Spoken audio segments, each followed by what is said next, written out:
بسم الله الرحمن الرحيم. الحمد لله رب العالمين، والصلاة والسلام على خير خلقه محمد وعلى آله وصحبه أجمعين. لا درس عقيدة طحاوي لدرس ديم دا دقينا ديري بنجاويك كباسي شفاعت دكات بوشي واضحي دس بيدكات دا نردلت والشفاعة التي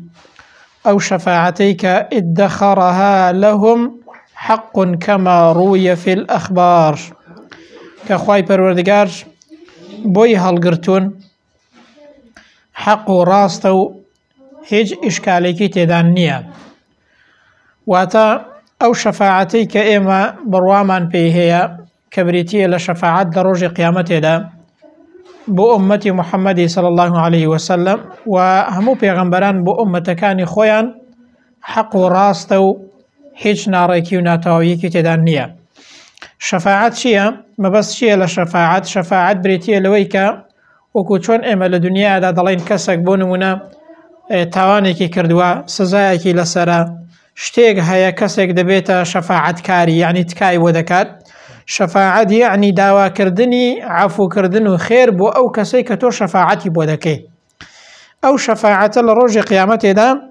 حق راست وتواوا پیغمبر صلى الله عليه وسلم شفاعت دكا بو أمتكي شهيد كان شفاعت دكن فريشت كان شفاعت دكن زانایان شفاعت دكن وهاوريش بو هاوري شفاعت دكا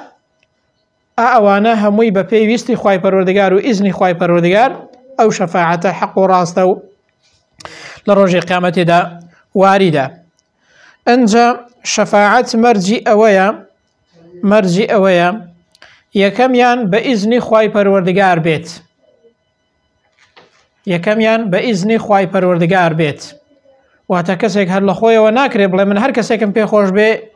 ما في فيتو بكار دينم يعني كم پي خوش بي بوي دكم دي بإذن خواي بيت. دواميان دبي أو كسا كشفاعتي بودكي خوالي راضي بأهل توحيد بيت واتا شفاعت كافر ومشركي ناقريتوا كافر ومشركي ناقريتوا كواتا سودي تشيا أي كسيك بلا ما دام هر بويستي خواي بي وخوالي راضي بي وكافر ناقريتوا. طبعا سودي زورا يكميان حرمة ورزيك بو أو كسيك شفاعت دك أخوا إذني ددا أتو شفاعت بوچان كسيبك أو رزو حرمتك لو روجيدا كيس شتيك فريادنا كي بيغمبر صلى الله عليه وسلم شفاعت دك أبو أمتكي بوچان جورا كسي كان كيسا باسي دكين أو رزو حرمتك لليان خواي قورو بو كسي دريد رقاي بيدا دريك شفاعت كات بوچان كسي. دواميان أو تشاكيك خواي قورو لقال أمتي محمد دا كردو صلى الله عليه وسلم ولقال همو مروفاتي دا كردوا كسانك هن شفاعت بو كسانك دكان بيغمبر شفاعتيان بو دكات إنساني واحد لناو أقري دا بينك توزيكي ماوا وكو بلاي باي تاوانا كاني خوب سوتي بيغمبر شفاعتي بو دكات لناو أقري ديتا دريا وشتكي قورد نية إنساني واحد هر ناچه تا جهنم بهوي شفاعتي بيغمبر صلى الله عليه وسلم. إنساني واحد لبهشت دا بلاي برز دبيتو بهوي شفاعتي بيغمبر صلى الله عليه وسلم وكو تبلاي قصريكي هبيت بوي بكان بدو قصر لبر شفاعتي بيغمبري صلى الله عليه وسلم. ايوا كما او بري قوريه او بري رزو حرمتك كخواي قورا داويتي بو كسي شفاعت دكا رحمته مهربانيه كشدقل او كسي كشفاعتي بو دكرت بلام شفاعتك بإذن خواي بيت وبو أهل كفر وشرك جنبت بأهل توحيد بيت شون كشفاعت خواي قورا قبول الناكا وخواي قورا لإنسان بباور خوش نابت فما تنفعهم شفاعة الشافعين أو كينا أو كسانك شفاعتي الناقرتوا أهل شرك كفر جاء أو شفاعة لا بيرو رايم أهل سنة والجماعة دا شتيكي واردو وإيج إشكاليكي تدانية إيسا باصي دكين كتشن جور شفاعت هيا چند جور شفاعت من هي لقيامته دا 8 جور شفاعت هيا. يكميان شفاعتي بيغمبر صلى الله عليه وسلم طبعا هميان ها شفاعتي بيغمبر كباسيان دكين بلام هر يكو بو جورا كسيكا انجا شفاعت كان ديكاش وكو كتمان فريشتا كان شهيدان بياو چاكان و زانایان هاوري بو هاوري حتى شفاعت هيا وخوای پەروەردگاریش جگە لەوەش لە کەسانێکی دیکەش هەر خۆش دەبێت بێجگە لە شەفاعەتەکەش ئەوەش هەر ڕەحمەت و چاکە و میهرەبانی خوای گەورەی لەگەڵ مرۆڤایەتی بەڵام بۆ ئەوەی ئێمە دڵمان پێی خۆش بێت بۆ ئەوە نییە بکەینە حجەیەکی پاڵدانەوە بڵێن دەی کوڕە شەفاعەتمان هەردەگرێتەوە جاکێ دەڵێ لەو کەسانە دەبی شەفاعەت دەدرێتەوە برە ئەنجا ئینسان با شەفاعەتەکەوا بکات پلەت بەرز کاتەوە لە لای خوای گەورە لە بەهەشتێدا نەک لە جەهەنەمێ بێنیتە دەرێ ئاخرەوە چ ماڵوێران نییە کە ئینسان بچێتە جەهەنەمی خوا پەنامان دەبرە یەکەمیان شەفاعەتی عوزمای پێ دەڵێن واتە شەفاعەتی گەورە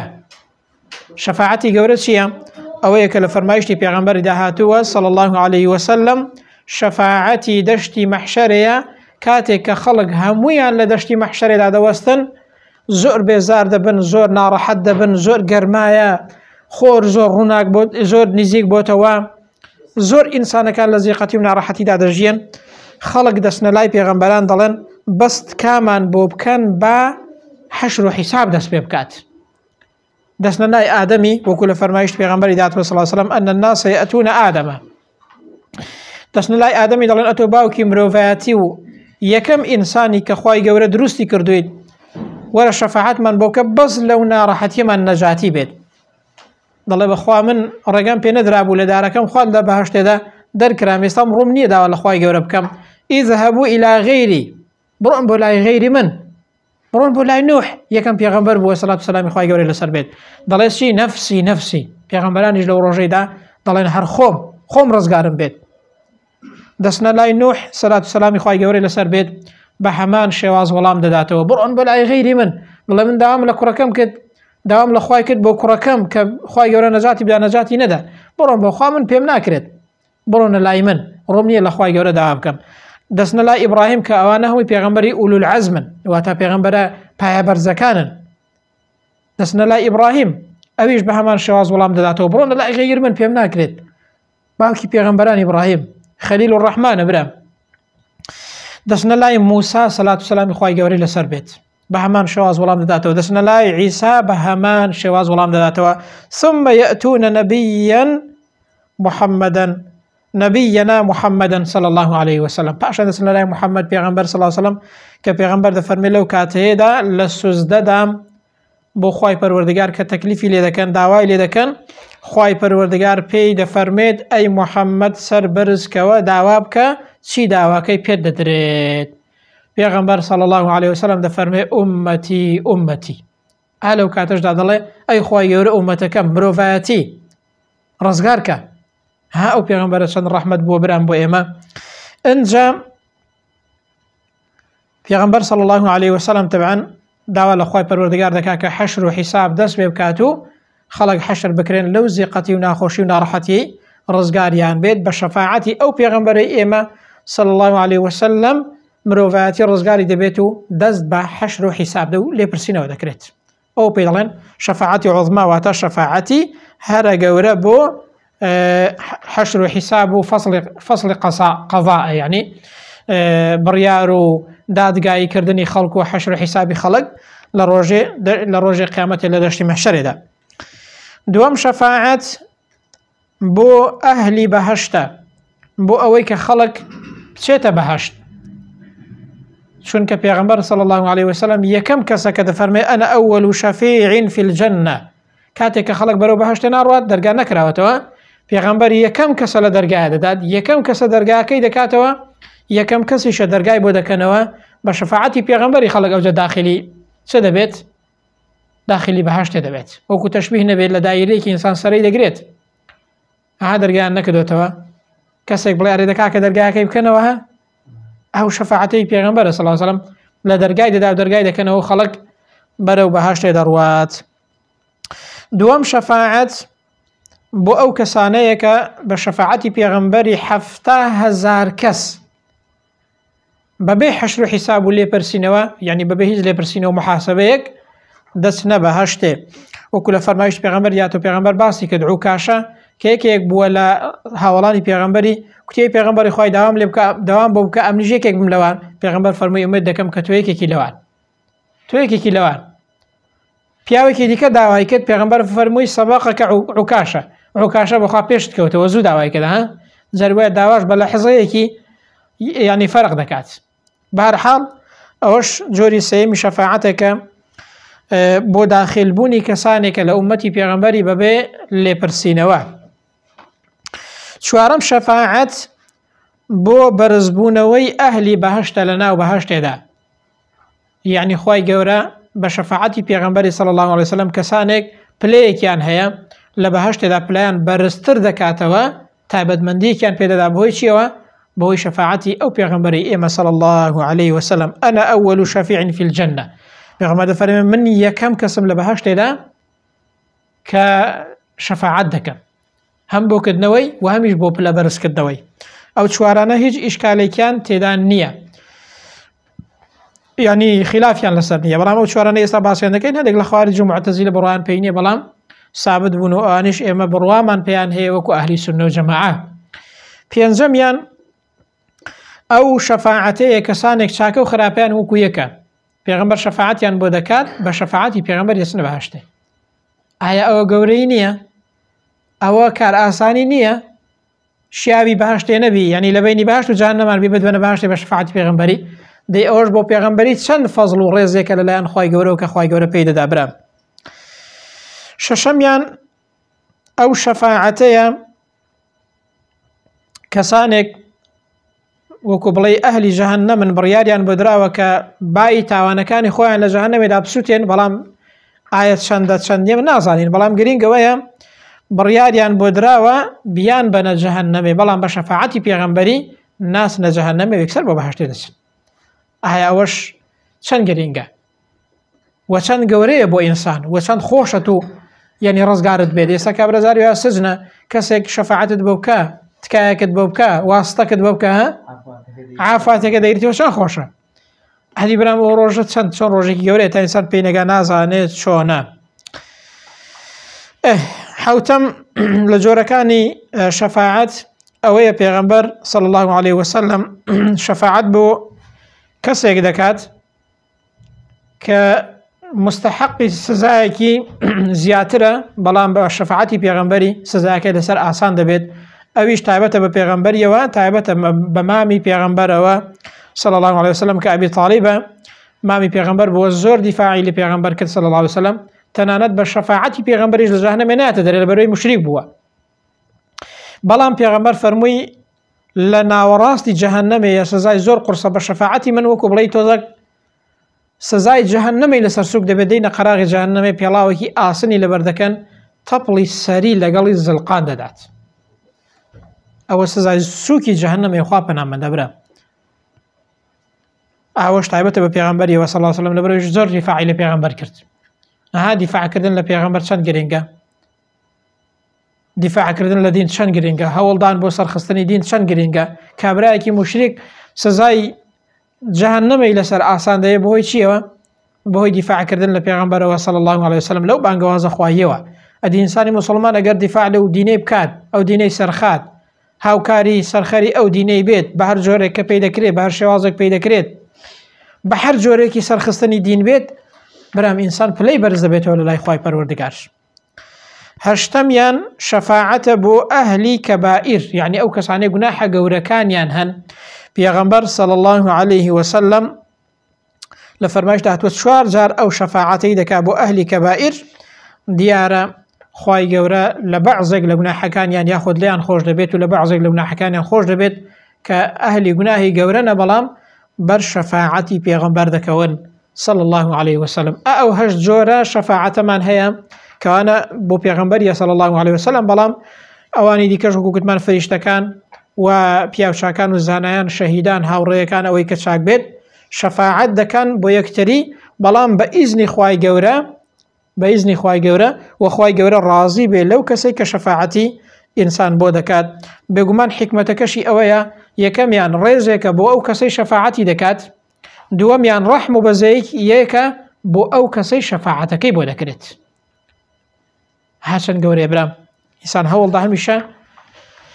اوانا بزانت رحمت و قوري خواي قوري بو دردكويت بزي خواي قوري دناسيت و قوري او پیغمبرشي بو دردكويت دزاني كبراستي خواي قوري چند برحمة برامبر من او پیغمبر چند يعني هولي داوكا مروفاتي رزقار كات چەند کارێک هەیە وا دەکات ئینسان ئەهلی شەفاعەت بێ پێغەمبەر شەفاعەتی بۆ بکات. یەکەم لەوانە ئیخلاص و تەوحید وا دەکات کە تو پێغەمبەر شەفاعەتت بۆ بکە، یعنی ئەهلی تەوحید بی واتە شیرکت نەبێت. دووهەمیان ئەو دوعای کە لە پاش بانگی دەیخوێنی اللهم رب هذه الدعوة التامة، ئاوە وا دەکات ئەو پێغەمبەرە شەفاعەتمان بۆ بکات صلی الله عليه وسلم. سێەمیان ئینسان کە بکرێت لە مەدینە بەتایبەت لە مەکە و مەدینە بمرێت، تەبعاً ئەوانە هەمووی بۆ ئەهلی ئیمانە. چوارەمیان هەر مردنە لە یەکێک لەو شوێنانە، ئەوە هەردووکی دەکرێت بڵێن خاڵ سێمە. خاڵی چوارەمیشان سەڵاواتدانە لەسەر پێغەمبەری صلی الله عليه وسلم. پێغەمبەر دەفەرمێ من صلى علي حين يصبح 10 وحين يمسي 10. لە بەیانیان و ئێواراندا 10 جار سەڵاوات لەسەر مندا پێغەمبەر دەفەرمێ ئەدرەکەته شەفاعەتی یەوم القیامە، دەگاتە شەفاعەتی من لە ڕۆژی قیامەتێدا پێغەمبەر شەفاعەتی بۆ دەکات صلی الله عليه وسلم. ئەوە باسی شەفاعەتێکە لە بیر و باوەڕی ئەهلی سونە و جەماعەدا هاتووە و بۆ شێوازەیە کە هیچ ئیشکالێکی تێدا نییە. بە حەز لێ ئەو دێڕەش تەواو بکەم، هەر ئەو دوو دێڕەیە چکە باسێکی گرنگە ئەو دەرسەی ئەو دێڕەش دەخوێنین دێڕی 52 دوای پرسیارەکان بکەن ئاساییە. دێڕی 52 باسی ئەو بەڵێنەیە کە خوای گەورە لە بەنی ئادەمی وەرگرتووە، دەڵێت والميثاق الذي أخذه الله تعالى من آدم وذريته حق. ئەو بەڵێنەی کە خوای گەورە لە ئادەم و لە وەچەی ئادەمی وەرگرتووە حق و ڕاستە و هیچ ئیشکالێکی تێدا نییە. کام بەڵێنەیە؟ دوو جۆر بۆچوون هەنا. یەکێکیان دەڵێن خوای گەورە کە با بڵێن ئادەمی دروست کردووە لە پشتیوی چەند کەس پەیدا دەبن هەمووی وەکو بڵێ هێناو نەدەرێت دەسەڵاتی خوای گەورە ئێمە نازانێت چۆنە. بەڵێنی لێ وەرگرتوون کە خوای گەورە بناسن، خوای گەورە پەروەردگاریانە ئەوانیش دانیان پێدا هێناوە، بەو شێوازەیە خوای پەروەردگار بەڵێنی لێ وەرگرتوون وەکو لە ئاەتی داهاتووە وإذ أخذ ربك من بني آدم من ظهورهم ذريتهم. ئاوە باسی ئەو بەڵێنە دەکات کە خوای پەروەردگار لە ئێمەی وەرگرتووە وأشهدهم على أنفسهم ألست بربكم. ها خوای گەورە فەرمێتی ئەم پەروەردگارتان نیمە؟ قالوا بەلا شەهیدنا. ئینسان دانی بۆ داناوە کە خوای پەروەردگار پەروەردگاری ئێمەیە، ئەڵڵا پەروەردگاری ئێمە دەوێت ئێمە بیناسین بیپەرستین. جۆری دووەمی بۆچوونەکان کە ئەویان ڕاستتر و تەواوترە بەڵگەدارترە، دەڵێ مەبەست فیتڕەتی ئینسانە. چۆن فیتڕەتی ئینسان؟ یعنی خوای گەورە ئینسانی لەسەر ئەو جۆرە فیتڕەتە دروست کردووە، ئەو قەنەعەت و بیر و باوەڕ دروست کردووە کە خوای خۆی دەناسێت لە منداڵیەوە ئەگەر هیچ کەسێکیش پێی نەڵێت. تەبعاً ئەوە هەم بەڵگەدارترە و هەمیش لە ڕووی زانستیەوە ئەوە سەلماوە، لە ڕووی توێژینەوەی زانستی دەڵێ ئەگەر منداڵ باوکو دایکی لێی گەڕێن هیچ کەسێکیش پێی نەڵێ ئینسان بە ذاتی خۆی خوای دەناسیت، لە دەرونی خۆیدا خوای دەناسیت. هەم منداڵ هیچ نازانی فێری ئەڵڵای دەبێت، هەر لە خۆیەوە دەڵێ ئەڵڵا، هەر لە خۆیەوە یعنی هەستێکی خواناسی و دینداری هەیە. پێغەمبەرش دەفەرمێ كل مولود يولد على الفطرة. هەموو ئینسانێک کە لەدایک دەبێت لەسەر فیتڕەتی ئیسلامەتی لەدایک دەبێت، دوایی باوکو دایکەکان یان دەوروبەرەکە ئەو کەسە دەگۆڕێت بەرەو خراپە. ئەوە هەم بەڵگەدارترە و هەمیش لە ڕووی توێژینەوەی زانستیش سەلماوەکە مەبەست فیتڕەتی ئینسانە، ئینسان بە فیتڕەت خوای گەورە دەناسێت. پیاوێک دەڵێ قەت ناوی ئەڵڵای نەبیست بوو لە ماڵەکەیدا، پیاوێکە لە ئەوروپا ئەوانە بووە لە تایارەی بە پەڕەشوتی بەردەبێتەوە لەسەر دەریایەکی، زۆر ناخۆشە دەریای گەورە خۆ پەڕەشوتە هەر دەکەوێتە خوارە، ینی وەختێک دەوێت دەکەوێت ناو بەحرێ لێ دەقەومێت. ینی سبحان الله بە ڕحمی خوای گەورە دەکەوێت سەر بەلەمێکی گەورە نییە کە لە ناو بەحرەکەیدا بووە، ئیدی دەکەوێتە سەرەوێ. دەڵێ کاتێککە بەر بوومەوە قەت ناوی ئەڵڵام نەبیست بوو، بەڵام هەر لە خۆمەوە ناوی ئەڵڵام بەسەر زمانی داهات، بەدڵم داهات، بەسەر زمانم داهات. پێم سێر و باشە من بۆ ئەنی خۆ قەتم خوانە ناسیوە، ئەوە فیتڕەتە. یەکێکە لەو کوردستانی خۆمان بڕوای بە ئیسلام نەبوو، دەڵێ گیرام دەسەجنەیان کردم هەر لە خۆم و خۆم داهاتە دەڵی لە کاتی ناخۆشی و ناڕەحەتیدا مەعدەنی ئینسان لەو کاتەدا دەردەکەوێت. ئێستا ئینسان جاری وایە لە خۆشیدا خوای ناناسی بەڵام لە تنگانەیدا لێت بقەومێت لە خوای نەبێ کەسە دووبیر نییە بۆچی وایە لەبەرەوەی فیتڕەتی ئینسانە معدەنی ئینسان لەو کاتەدا دەردەکەوێت چونکە دەزانی ئەو ئەسڵی کە تۆ لەسەری دروست بووی دەگەڕێەوە سەر ئەسڵەکەی دەزانی کەس کە دەفریاد ئیلا ئەڵڵا نەبێت ئەو فیتڕەتەیە کە خوای گەورە وەکو بەڵێنێک لە ئێمەی وەرگرتووە کە ئێمە خواناز بین کە ئێمە خوای گەورە بناسین ئەڵڵا پەروەردگارمانە ئەوە سوودی ئەوەیە ئەوە بەڵێنێک کە خوای گەورە لە ئێمە وەرگرتووە سوودیشی ئەوەیە ئێمە ئەو فیتڕەتە یارمەتی دەرێکە بۆ ئێمە کە ئێمە لەسەر فیتڕەتێکی ئیسلامەتی مسلمانەتی دروست دەبین ڕەحم و بەزەی و چاکەی خوای گەورەیە برە ئینسان هەر لە منداڵیەوە هەستێکی دینداری خواناسی هەیە ئەوە یارمەتی دەرە بۆی ئێمە پەرە بەو خۆی بدەین بۆ فیتڕەتەی بدەین بەو دەروونەمان بدەین کە خوای گەورە لەسەر ئیسلامەتی دروستی کردوین بۆ ئەوەی چاکتر دەست بە دین وەربگرین بتوانین مسلمانی باشتر بین ئەوەش هەر چاکە و ڕەحمی خوای گەورەیە برە ئەدیگەر ئینسان یانی کافر بووایە یان ئینسان هیچ نەبووایە یعنی لەو گۆڕەی خوای نەناسیبایە هیچ ئەو کاتێ مسلمانەتی بە زەحمەتتر دەبوو دەزانن ئێستا کابرایەک بابووداکی کافرن بەس خۆی کە لەدایک دەبێت فیتڕەتێکی خواناسی هەر هەیە یعنی ئەوەش یارمەتی دەرێکە بۆچی بۆ ئەوەی ئێمە چاکتر خوای بناسین بە ئاسانتر خوای بدۆزینەوە بە ئاسانتر خوای گەورە بناسین و بەڕاستی ئینسان هیچ بەڵگە و حجەیەکی نییە کە لابدا لە ڕێگەی خوای گەورە و لە ناسینی خوای گەورە خوا یعنی لەسەر فیتڕەتی ئیسلامەتی دروستی کردوین دەبێ ئێمە هەوڵ دەین ئەو فیتڕەتەمان پەرە پێ بدەین زیاتر لەگەڵ گەورە بوونمان ئیمان و فیتڕەت و بیر و بۆچوونەکەشمان باوەڕەکەشمان گەورەکەین و خوانیاسیەکەمان چاکترکەین بۆ ئەوەی بتوانین چاکتر خوای گەورە بناسین خوای پەروەردگار لە هەموو لایەکی خۆش بێت ئەو دەرس و دەورەشمان بگێڕیت بە مای پاداشت و ئەجر و حەسەنات لە ڕۆژی قیامەتێدا پاداشی لەسەر وەرگرین و ببێتە سەدەقەی جاریە لە دوای مردنیشمان سوودی لێ ببینین لێرەدا دەینە کۆتایی دەرسی دەیەمیشمان کە بابەتی قەزا و قەدەرە پەیدەگەین لەبەرەوەی بە دەرسێکی تایبەت دەیخوێنین وصلى الله على محمد وعلى آله وصحبه أجمعين.